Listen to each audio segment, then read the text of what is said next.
నడవలేక, పనులు చేయలేక, పిల్లల్ని భరించలేక ఎన్నోసార్లు మనం నిట్టూర్చేది మన కన్నతల్లికి, తండ్రిదండ్రులకు కూడా తెలియదేమో కానీ దేవుడు నా బిడ్డ ఎందుకు నిట్టూరుస్తున్నాడు అని చూస్తాడండి. ప్రార్థన. పరిశుద్ధుడా, ప్రేమగల తండ్రి, ఒక్కసారి ఈ జన సమూహాన్ని చూడు నాయన.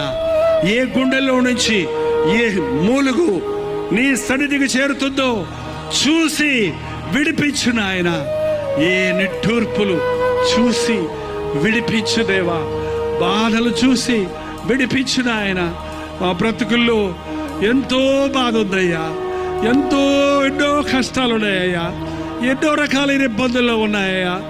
మా సంకటాలన్నీ కుదిర్చే దేవుడు అని, మా దోషాలన్నీ పరిహరించే దేవుడు అని అనేక సార్లు మర్చిపోయి మా సొంత ప్రయత్నాలతో మరింత కూరుకుపోయామయ్యా, పాపాల్లో మరింత కూరుకుపోతున్నామయ్యా, హీన దశకు చేరిపోతున్నామయ్యా.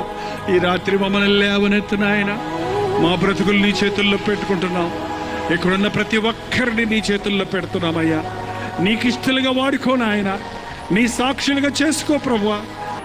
అందరి హృదయాలలో ఆశీర్వాదము, దీవెన తప్ప, దేవుని సన్నిధి అభిషేకము తప్ప మరి ఏ కీడుకు చోటు లేకుండా సహాయం చేయి.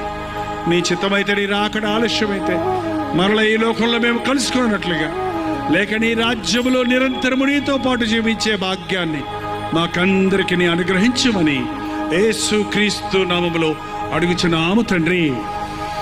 మన తండ్రి అయిన దేవుని యొక్క ప్రేమయు, కుమారుడైన క్రీస్తు యొక్క కృపయు, ఆదరణకర్త అయిన పరిశుద్ధాత్మ యొక్క సహవాసమును కుడి వచన మనందరికీ ఇప్పుడును సదాకాలమును తోడైయుండును గాక.